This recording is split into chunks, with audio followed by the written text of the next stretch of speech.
Olá pessoal, tudo bem? Então, vamos ter mais uma aula hoje, mais uma videoaula. Hoje nós vamos tratar de revisar alguns assuntos que nós já estudamos em outras videoaulas. Assuntos como conjuntos, conjuntos numéricos, potência, notação científica, raízes ou radiciação, circunferência e círculo e o plano cartesiano. Tudo isso nós já vimos nas outras videoaulas, lembram? Então vamos lá. Aí nós temos uma lista de exercício com 12 questões. A primeira questão, ela diz o seguinte: vamos resolver toda a lista com calma, com todos os detalhes, para que a gente aprenda a enriquecer mais o nosso conhecimento, tá certo? Vamos lá. Primeira questão: escreva os elementos de cada conjunto descrito a seguir. Conjunto A. Ele quer que a gente escreva o conjunto representado por X, elemento X, um elemento qualquer. Tal que, essa barrinha aqui inclinada significa tal que, ou seja, dessa maneira, dessa forma. X, o elemento X, é um número primo menor do que 20. Professor, não lembro mais o que é número primo, então vamos lá relembrar. Número primo são todos os números que só têm dois divisores, o número 1 e o próprio número. Então ele quer ali no item A, os números primos menores do que 20. Então vamos montar esse conjunto, ele vai ficar assim, ó. Conjunto A vai ser formado primos menores do que 20. O número 1 é primo? Não, porque ele só tem um divisor que é ele próprio. O número 2 é primo? Sim, ele pode dividir por 1 e também pode dividir por 2. Então, a primeira resposta nossa é o número 2. O 3, professor, é um número primo? Sim, ele pode dividir por 1 e por 3 também, só tem dois divisores. Então, 3 vem para a resposta. E o 4, professor? O 4 não entra de jeito nenhum, porque o 4 tem 3 divisores. 1, o 2 e o 4. Então, não vai. O 5 vai sim para a resposta. E o 6, professor? O 6 não, porque o 6 também tem mais de 2 divisores. O 7 vai? Vai. O 8 não. O 9 também não, porque o 9 também tem 3 divisores. E o 10? Também não. 11 vai, porque 11 é número primo, então veio para a resposta.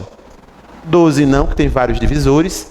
13 é um número primo, vem para a resposta. 14 não vem. O 15 também não. E o 16, professor? O 16 tem alguns divisores, tem mais de 2, então também não vai. 17, vai? Vai sim. 18 não. E o 19, professor? 19 vai para a resposta porque ele também é número primo, pode dividir apenas por 1 e por ele próprio. Então, 19 vai. E o 20? O 20 não, porque a pergunta, ela fala assim, ó, número primo menor do que o 20. Então, ou seja, o 20 só está limitando, ele não vai fazer parte da resposta. Então, item A nós já fizemos, certo? Todos os números primos menores do que 20, ou seja, só tem 2 divisores aqueles números. Todos os outros que não estão ali listados no item A é porque eles têm mais de 2 divisores, certo? Então, vamos lá no item B. Item B, agora a gente quer montar o conjunto B, formado por X elemento, tal que X é composto pelas letras da palavra felicidade. Então, como é que nós vamos montar essa resposta? É simples. Conjunto B ele vai ficar assim, ó. Letras da palavra felicidade. Então, em conjuntos, a gente vai tratar os elementos com letras minúsculas, quando se referir a palavras. Aqui do lado de fora, a letra maiúscula está nomeando o conjunto. Dentro, letras minúsculas. Porém, tem um detalhe que a gente tem que lembrar, não podemos jamais esquecer. Quando nós tivermos uma palavra, essa palavra, as letras que estiverem repetidas, nós não vamos repetir, só vai escrever ela uma vez, certo? Por quê? Porque cada elemento não se repete 2, nem 3, nem mais vezes. Ele é único, exclusivo, então só aparece uma vez. Então, montando o conjunto, letras da palavra felicidade, F, tudo letra minúscula. Vírgula separando, próximo elemento, E, vírgula separando, L, vírgula separando, I, vírgula separando, C. Professor, tem outro I, coloca? Não, já colocou. Então, D de dado, colocando aqui, o A. Professor, tem outro D, coloca? Também não. E aquele E no final? Também não, que ele já saiu aqui no início. Então, finalizamos e formamos o conjunto B, certo? Constituído pelas letras da palavra felicidade. Aí alguém vai dizer, professor, mas tem várias letras, tem outras letras. Sim, aqui está repetida, não repete. Você vai colocar uma vez, só escreve uma única vez, certo? Então, vamos lá. Item C agora. Conjunto C, formado pelo elemento X tal que esse elemento x, ele é divisor positivo do número 48. Por que positivo, professor? Porque existem os divisores negativos, que são os números inteiros negativos, mas a gente só quer os positivos. Então, divisores do número 48. Então, montando, vão ser quem? Conjunto C, ó, maiúsculo, chaves, para abrir o conjunto, e os divisores. 48 pode ser dividido para 1? Pode sim. Então, o número 1 é um divisor do número 48. 48 pode ser dividido para 2? Pode sim, não sobra resto, então vem para a resposta. Professor, e 48 pode dividir para 3? Pode, vai dar 16. Então, 3. 48 pode dividir para 4? Pode dividir para 4, vai dar 12. Então, número 4 também vem para a nossa resposta. Professor, e o 48 pode dividir para 5? Não, porque vai sobrar resto. Então, sobre o resto, não vai para a resposta. 48 pode dividir para 6, então, professor? Não, também vai sobrar. Para 7? Também não. E para 8? Para 8 pode, que vai dar 6. E depois do 8, professor? Nem o 9, nem o 10, nem o 11 pode dividir para esses. Mas pode dividir para o 12? Pode. Então, dividindo 48 para 12 vai dar 4. Então, o 12 vem para a resposta. E depois do 12, professor, a gente vai dar um pulo e vai para o 16. 16, 48 pode dividir para 16? Não. Pode dividir para quem, então? Ou melhor, minto, desculpem, pessoal, pode dividir para 16. Desculpem, me empolguei aqui agora. Pode dividir para 16, porque 16 vezes 3 dá 48. Desculpem, me empolguei com os números. Então, vamos lá.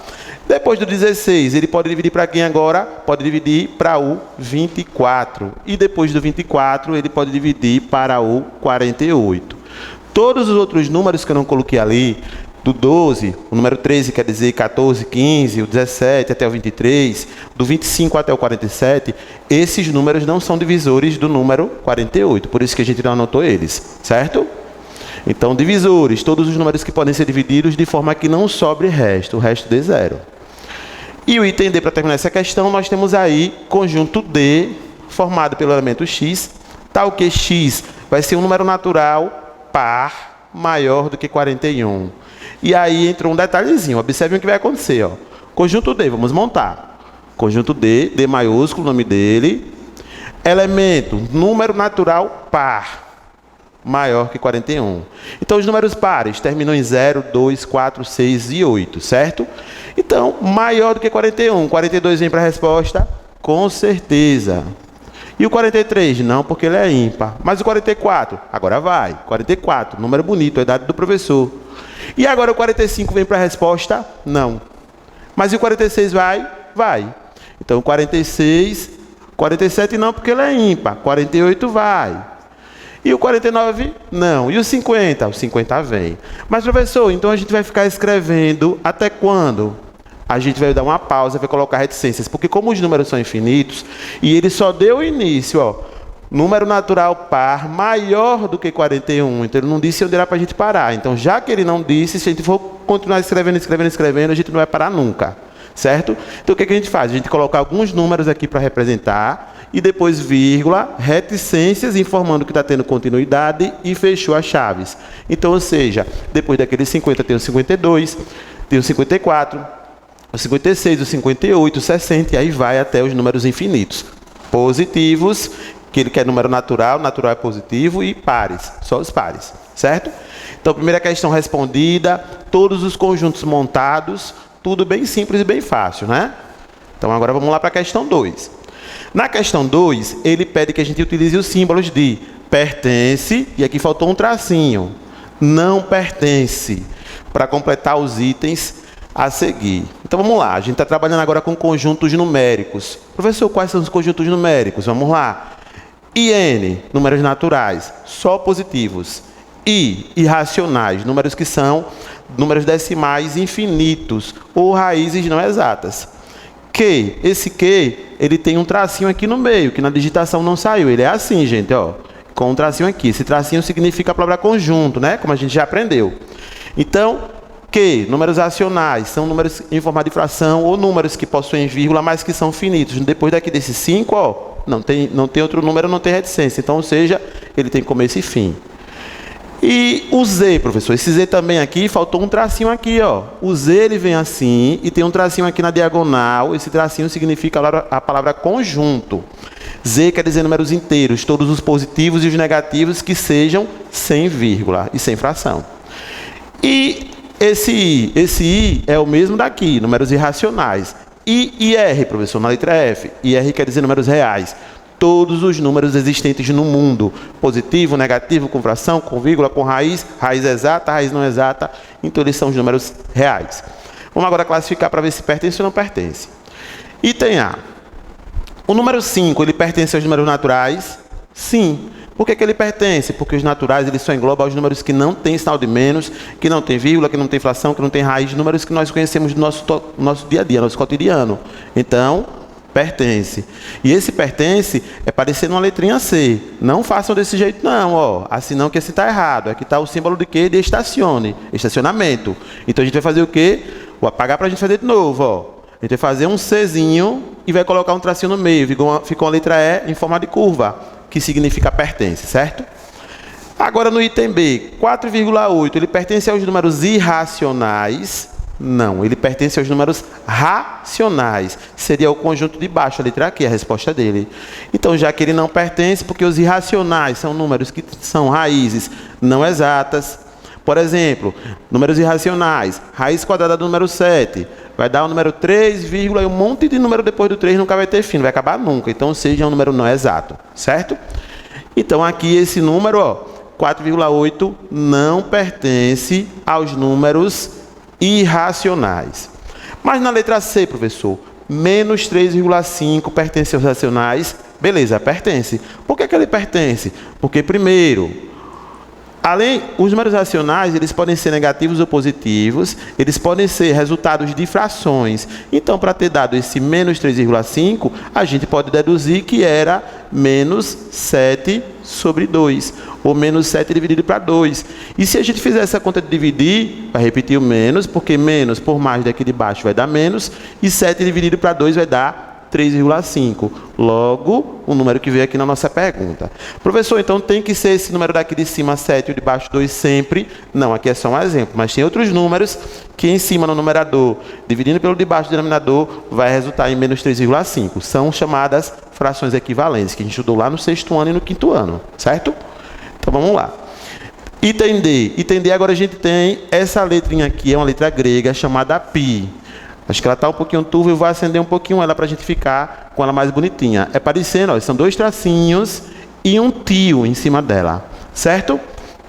Essa letra π, ela tem um valor que é aproximadamente 3,14. Porém, depois desse 14, tem um monte de números depois da vírgula. Então, o que é que vai acontecer? Π, se ele vale 3,14, ele pertence aos números inteiros, conjunto Z? De jeito nenhum, porque os números inteiros são números positivos e negativos que não possuem frações e nem raízes, certo? Então aqui vai ser exatamente não pertence, certo? E o item E, nós temos ali agora o número 1,762 e reticências. Chegamos onde eu queria.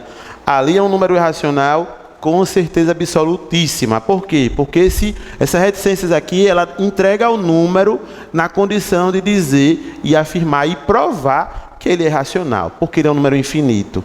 A reticência está dizendo que vai ter vários números depois desse 2, que podem ser repetidos, 2, 2, 2, outros números quaisquer, mas que não vai ter fim. Então aqui, 1,762 reticências pertence aos números irracionais, agora sim, pertence.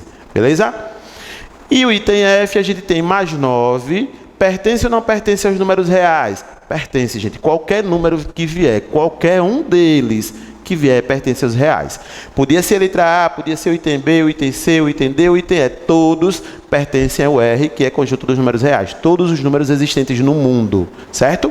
Então, primeira questão feita, a gente tratou do assunto de conjuntos, montagens de conjuntos, criação de conjuntos, e a questão 2 a gente trabalhou a questão dos símbolos de pertinência, pertence e não pertence, certo? Então vamos à questão 3. Deixa eu apagar aqui o quadro agora para a gente ir lá na questão 3, tá bom? Nós temos o seguinte: represente os números abaixo em notação científica. Professor, não estou mais lembrado não que é notação científica. Beleza, vamos recordar agora. Então vamos lá. Notação científica é quando a gente vai ter números extremamente extensos ou grandes, que a leitura fica difícil de se fazer, ou números relativamente ou extremamente também pequenos, que a leitura também fica muito complicada de se fazer. Aqui esse número, por exemplo, da letra A gente vai ler, ó, unidade, dezena, centena, colocaria um pontinho, contando da direita para a esquerda. Então, unidade, dezena, centena, colocaria outro pontinho. O primeiro ponto, a gente lê a palavra mil, e o segundo, a gente lê a palavra milhão. Então, nós teríamos aqui 15 milhões, passou de um no plural, 15 milhões, 50 mil. Então, foi fácil de ler, foi tranquilo. Mas, professor, e esse número da letra B? Aí eu digo a você, esse número da letra B já é um número já complicadinho de se ler, porque vem um monte de zeros, para depois vir um valor significativo. Então, para evitar esse desgaste, essa dúvida, esse problema na hora de se ler o número ou de se escrever, a gente vai abreviar ele, vai reduzir, vai resumir ele através da notação científica. Ou seja, a gente vai copiar ele de forma minúscula, de forma menor, mais fácil de se ler, mais prática. Então, a notação científica ela serve para reduzir ou resumir leituras de números e escritas também. Então, o item A. O item A, a gente tem esse número todinho aqui, 1, 5, 0, 5, 4 números de zeros, depois desse 5 aqui. E aí, qual é o nosso segredo? O segredo é, temos duas condições na notação científica. O primeiro segredo da notação científica é número maior que 1 e o outro número menor que 1. Professor, maior que 1 como assim? Se o nosso número começar com o número 1 em diante, então ele tem uma condição de se resolver. Se ele começar menor do que 1 é o 0, certo? Então ele tem outra maneira de fazer. Maior do que 1, do 1 em diante, o que vai acontecer? A gente vai anotar o número significativo. Qual o valor significativo? O número que não tem os zeros depois do último número que nós observamos ali. Número significativo, números considerados para leitura. Então seria o quê? Nós iríamos escrever 1, 5, 0, 5. E fazemos agora vezes 10. O vezes 10 já é a gente escrevendo na forma de notação científica. Mas tem um detalhe.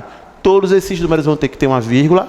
Só pode ficar apenas um número antes da vírgula. E aqui nós temos, 1, 2, 3, 4. Significa dizer que a vírgula está oculta, ou seja, dormindo aqui, apagadinha, invisível. Então, tem 4 números antes da vírgula. Ela tem que sair daqui e ser deslocada para a esquerda. Quantas vezes, professor? Ela vai andar para deixar só um número antes da vírgula, só um. Então, ela vai sair daqui e vai andar, saiu e chegou, contou 1. Saiu e chegou, contou 2. Saiu e chegou, contou 3. E agora colocamos a vírgula. Mas tem um detalhe, e apagamos aqui no finalzinho, que foi só para mostrar para vocês onde é que ela estava localizada. Mas tem um detalhe, agora essa notação científica, também chamada de potência de 10, ela vai ganhar um expoente. O expoente vai ser a quantidade de passos que a gente andou, até deixar só um número significativo antes da vírgula. Então nós andamos, 1, 2, 3. Logo, esse expoente vai ser 3. Aí acontece um detalhe. Eu disse para vocês que quando for um número maior do que 1 e quando for um número menor do que 1. Maior do que 1, o expoente não tem sinal. Se não tem sinal, é positivo. Mas no item B? No item B agora vai acontecer quase a mesma coisa. Digamos assim, o caminho de volta, né? A gente fez aqui da frente para trás, agora a gente vai fazer de trás para frente, digamos assim. Então, como é que a gente vai fazer? Vai pegar os valores significativos desse número que são esses, e vai anotar apenas eles. 4, 3, 2, 1. Já coloca lá o vezes 10. E aí tem um detalhe. Automaticamente, quando o número começar com 0, a gente já tem que ter em mente que a gente vai colocar aqui um menos no expoente. Por quê? Porque ele vai atender a outra condição. Qual é a outra condição? Número menor do que 1. Número estritamente, relativamente minúsculo, pequeno. Quase não se dá para ler. Uma coisa bem, digamos que quase invisível, certo? Então, como é que a gente vai apresentar esse número? A vírgula vai ter que deixar também só um número só antes da vírgula. Então, a vírgula está aqui. Agora, nós vamos fazer ela se movimentar, se deslocar para a direita. Quantas vezes?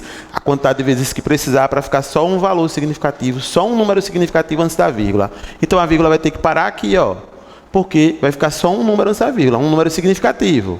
Então, a gente vai andar, ela já está aqui estacionada, ela vai andar, 1, 2, entre os números, 3, 4, 5, 6, 7, 8, 9, 10. Então, ficou o expoente menos 10. Por quê, professor? Porque nós demos 10 passos para o lado direito. E por que ficou menos? Porque o número é um número menor do que 1. Então, toda vez que começa com 0, automaticamente a gente já tem que lembrar que vai ter um expoente negativo. E quando começar com um número que não for zero, seja ele qual for, 1, 2, 3, 4, 5, qualquer número, o expoente é positivo, certo?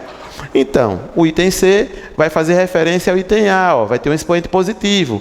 E o item D, ele vai se igualar ao item B na condição do expoente ser negativo. Então, vamos lá provar isso. Ó, valor significativo, 3, 7, 5, 6. Então, vou anotar ele. 3, 7, 5, 6. Vezes, já coloco vezes 10, porque vai ter que colocar a notação científica, ela é representada vezes 10, com o expoente. A vírgula, tem que ficar um número antes da vírgula, já coloquei. Então, vou deslocar a vírgula, ó, direita para a esquerda. 1, 2, 3, 4, 5, 6, 7, 8, 9, 10, 11, 12. Dei 12 passos até ela parar e deixar só um número antes da vírgula. Professor, não podia deixar 2 números antes da vírgula, o 3 ou 4? Não, não, porque a ideia e o critério é deixar só um número antes da vírgula, para ficar mais fácil a leitura, certo? A leitura desses números transformados em notação científica, certo? E agora o item D. O item D a gente tem agora o número, ó, significativo, 80, 13. Então, vou anotar ele aqui, 80, 13. Já coloco vezes 10. Já sei que o expoente é negativo, porque o número é menor do que 1.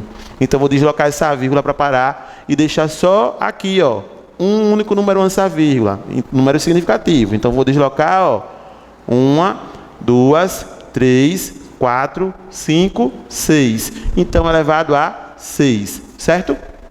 E aí, finalizamos. Então, toda vez que o número começar com um valor maior do que 0, o expoente da notação científica, ou potência de 10, como algumas pessoas falam, vai ser positivo. Todas as vezes que o número começar com 0, o expoente será um número negativo, certo? Outra coisa que não podemos esquecer, colocar a vírgula, temos que colocar. E outro detalhe, só fica apenas um único número antes da vírgula. Nada de 2, nem de 3, nem de 4, só um, certo? E aí alguém vai dizer, professor, mas todos esses exemplos têm 4 números. Foi uma coincidência, não quer dizer que todos vão ter 4 números, ó. 1, 2, 3, 4. 1, 2, 3, 4. 1, 2, 3, 4. 1, 2, 3, 4. Podem vir mais ou menos. Aí foi coincidência da pergunta, da questão, certo? Então vamos lá para a questão 4 agora. Questão 4, voltamos ao assunto de potência. Recordar ele, né? Potência, multiplicação de fatores iguais, definição do assunto. Então o que nós vamos fazer?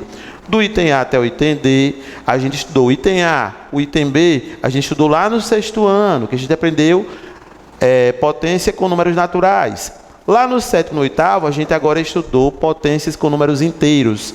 E no 9º, a gente aprendeu potência com expoente negativo. Então, ou seja, a cada ano, 6º ano, 7º, 8º e 9º ano, a gente está estudando potência e acrescentando mais um pedacinho do assunto. Acrescentando mais um pedacinho. Por quê?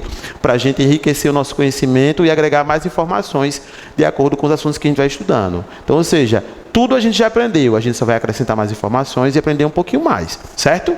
Bora lá. Então, calcule as potências. No item A, ele tem a base 4, base, o número que está aqui embaixo, para a gente lembrar, né? E expoente que está aqui em cima, penduradozinho.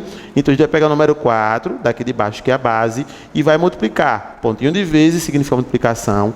Por ele próprio, a quantidade de vezes que vem aqui no expoente. Se tem 4, então vai ser esse número vezes ele mesmo, 4 vezes. Então, 1, 2, 3 e 4.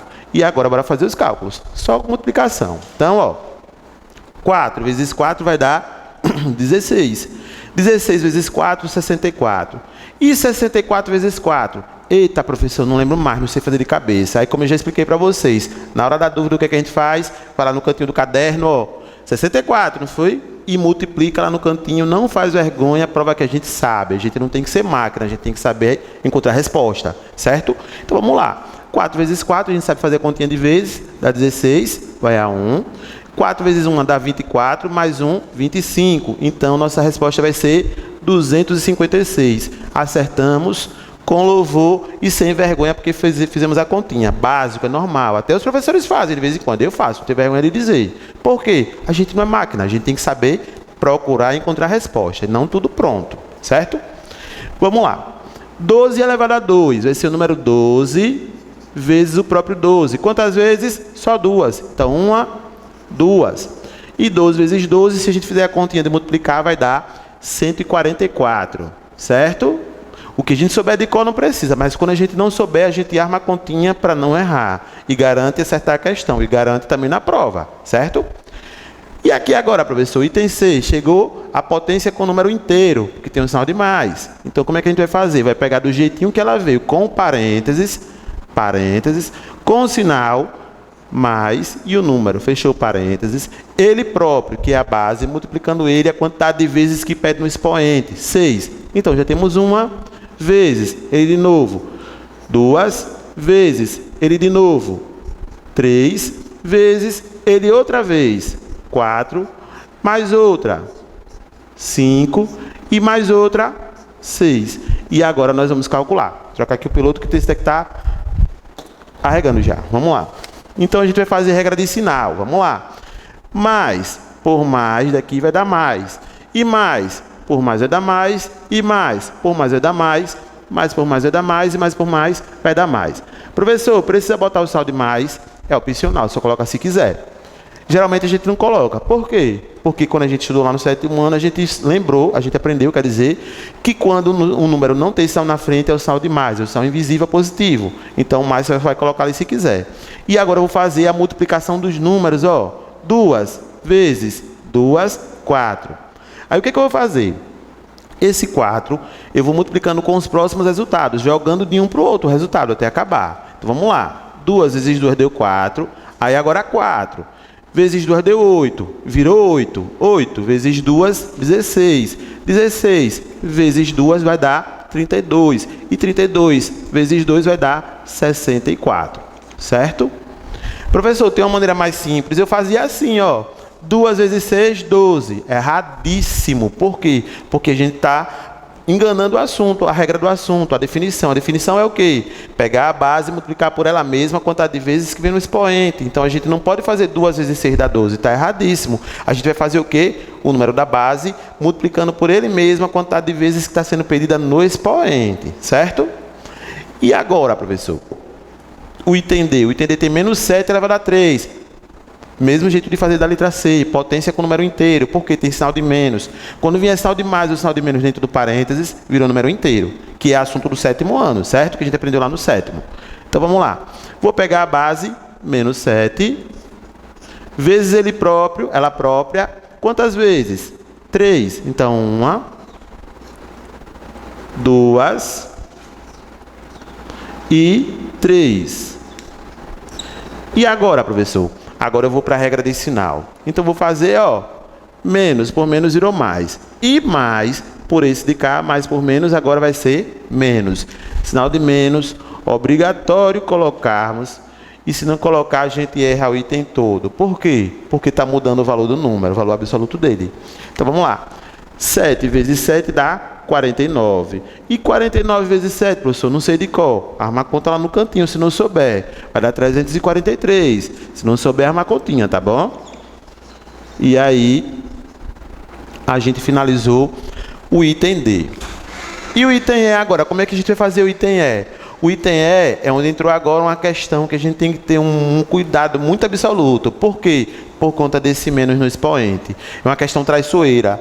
O que ela vai fazer? A gente tem que lembrar de uma coisa que a gente estudou lá no 6º ano e estudamos também, acho que no 7º ano, não lembro agora, mas acredito que foi no 7º, chamado frações invertidas, ou inversão de fração. E o que é que vai acontecer na fração invertida, inversão de fração? A gente vai ter que inverter os termos de lugar. O que está em cima, que é o numerador, vai para a parte de baixo, que é o denominador, e o denominador vai para a parte de cima, então eles vão mudar de lugar. Professor, mas aqui não tem fração. Tem, galera, vamos lá. Tem uma fração invisível. Ou seja, embaixo desse número, 3, tem um invisível aqui, ó. Significa dizer que é menos 3, que é 3 elevado a menos 4 sobre 1. Então, nós vamos inverter a fração. Invertendo, vai ficar assim, ó. O 1 vai subir e o 3 vai descer. Só que aí agora entra o macete da questão. Qual é o macetezinho? Esse menos, ele desce com o sinal trocado. O sinal trocado, contrário de menos, virou mais, que não precisamos colocar. Agora nós podemos calcular a potência.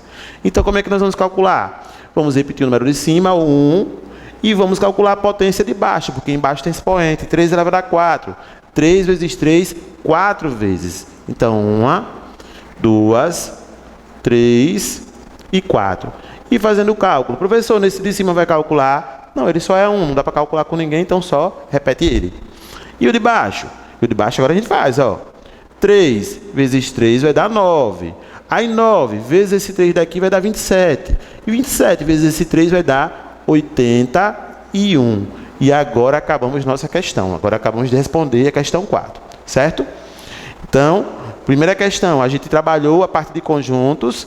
A segunda questão, a gente trabalhou a parte de relação de pertinência. A terceira, a gente está revendo o assunto de notação científica. E a quarta, a gente recapitulou potenciação. Vamos à quinta, certo? Quinta questão, deixa eu apagar aqui para a gente visualizar melhor, para a gente conseguir entender numa boa. Aí pegar, entender e aprender tudo. Recordar, né? Saber a gente já sabe, só vai só relembrar, certo? Que a gente esqueceu algumas coisas, né? Então, bora lá. Ó, questão 5 e questão 6, elas também são questões que envolvem notação científica, certo? Então, ou seja, ela pode vir daquele jeito como veio lá na questão 3, a pergunta dizendo para a gente transformar os números na notação científica, ou ela pode vir em forma de frases, ou seja, contextualizadas, para a gente ler, retirar a informação e fazer o que ela está pedindo. Então vamos lá, é até bom porque a gente treina a leitura, né? Leitura, pontuação, tal, para poder aprender mais. Vamos lá. Questão 5. Por certa companhia aérea, uma viagem de avião de São Paulo até Tóquio dura aproximadamente 23 horas. Considerando que a distância entre essas duas cidades é cerca de... Nós temos aqui, ó, vamos fazer leitura. Unidade, dezena, centena, ponto. Unidade, dezena, centena, ponto. Então, nós temos aqui... A distância entre essas duas cidades é cerca de 18.530.000 metros. Escreva a distância entre São Paulo e Tóquio em metros, utilizando a notação científica. Então, o que a gente vai fazer? Vai pegar o único número ali que a gente pode transformar em notação científica, que é o número maior, que é o número 185 milhões... 18 milhões, vi o pontinho em outro lugar, 18 milhões 530 mil metros. E esse valor nós vamos transformar em notação científica. Professor, mas esses pontinhos têm que ser anotados? Não, foi só para a gente fazer a leitura, então vou tirar. Tirei, certo? Tirei e vamos lá. Então, vou escrever o valor significativo desse número. Quem é o valor significativo? Esse número aqui todinho, ó. Então, vou escrever ele, 1,853. E vou fazer vezes 10, que é a notação científica. Lembram da outra questão que a gente falou? Quando o número começava com 1, quando o número começava com 0. Então, quando começa com 0, expoente negativo. Quando começa com 1, ou qualquer outro número depois do 1, 2, 3, 4, qualquer outro número, expoente positivo. A vírgula, tem que deixar só um número antes da vírgula, então, só um número. Então, a gente vai deslocar ela da direita para a esquerda, porque o número é um número grande, número alto, valor considerável. A gente vai deslocar, ó, uma vez, duas vezes, 3 vezes, 4 vezes, 5, 6 e 7. Então, aqui elevado a 7. Está aqui a nossa resposta dessa questão. 1,853 vezes 10 elevado a 7. Certo? Então, prontinha. A questão foi praticamente o quê? Uma questão que a gente via assim, vixe, é difícil, porque a gente vai ver um monte de frase, um monte de texto, a gente fica confuso. Mas não. Se a gente ler com atenção, a gente vai ver que é bobagem para responder ela. Qual é o critério de resolução dela? Só isso, ó. Ele quer que pegue esse valor e faça isso, ó. Faça a anotação científica só. Então, ou seja, já resumi a questão todinha em um número de 2 palavras. Bem básico, né? Então, vamos lá. Questão 6. Júpiter tem uma distância medida do Sol de aproximadamente... Eita, número grande, que nem eu sei ler. Vamos lá, fazer leitura. 1, 2, 3, ponto, 1, 2, 3, ponto, 1, 2, 3, ponto. 1.000, milhão, bilhões. 778 bilhões e 400 milhões de metros. E o seu diâmetro é cerca de... Outro número alto, ó. Vamos lá de novo, para a gente fazer leitura. 1, 2, 3, ponto, 1, 2, 3, ponto. 142 milhões e 984 mil metros. Perceberam que são números bem altos, né? Então, nós temos que transformar a notação científica, porque facilita a leitura e a escrita também. Utilizando notação científica, expresse em metros a distância média de Júpiter, e o diâmetro desse planeta.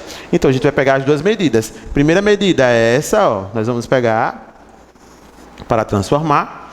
7, 7, 8, 4, 0, 0, 0. Deixa eu ver quantos zeros. 1, 2, 3, 4, 5, 6, 7, 8. 8 zeros.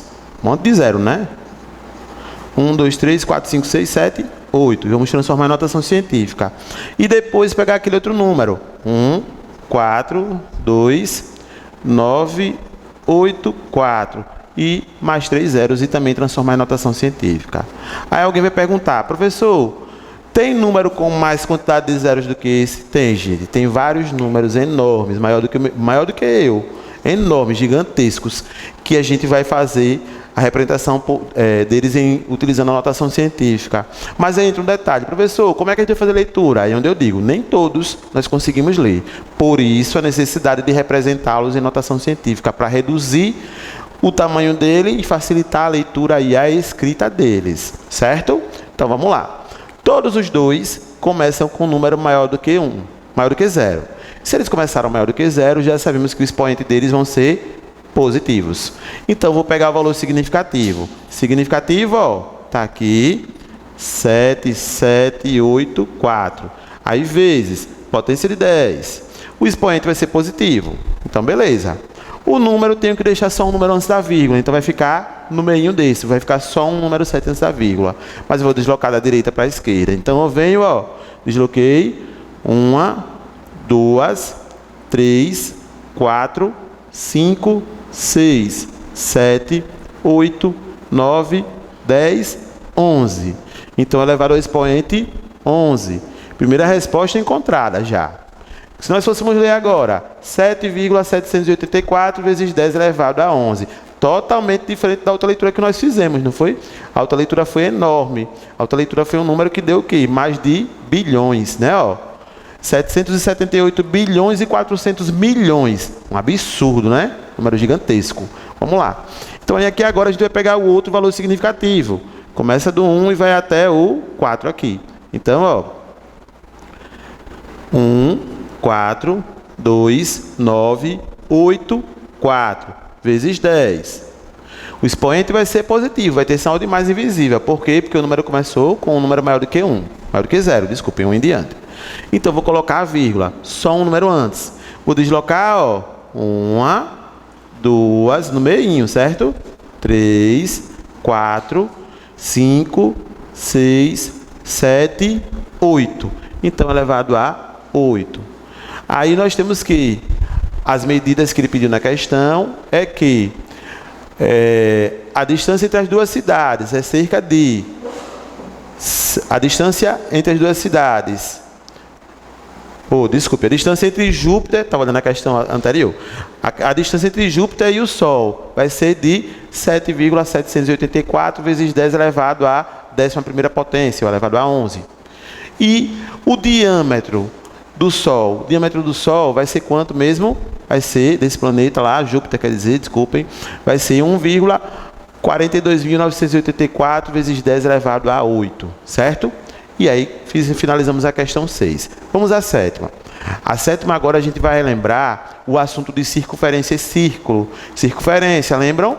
Circunferência é o conjunto de todos os pontos que distam de um ponto fixo num plano chamado centro, certo? E o círculo é a reunião de uma circunferência e o seu interior. Isso a gente viu na nossa última videoaula, lembram? Então vamos lá. Posições relativas de circunferências. Nós estudamos duas. Posição circunferência entre duas circunferências e posição relativa entre circunferência e reta. Então, entre duas circunferências, está aqui nessa questão 7, ó. Caracterize circunferências. Professor, às vezes eu confundo o que é caracterizar. Caracterizar, a gente dizer o que significa, uma diferença entre elas, alguma coisa que vai distinguir uma da outra, certo? Alguma coisa importante que tenha um valor significativo. Então, vamos lá. Caracterize circunferências. Secantes, tangentes e não secantes. Secantes, a gente pode fazer isso, ó. Possui dois pontos em comum. Já caracterizamos ela. E as tangentes? Tangentes possuem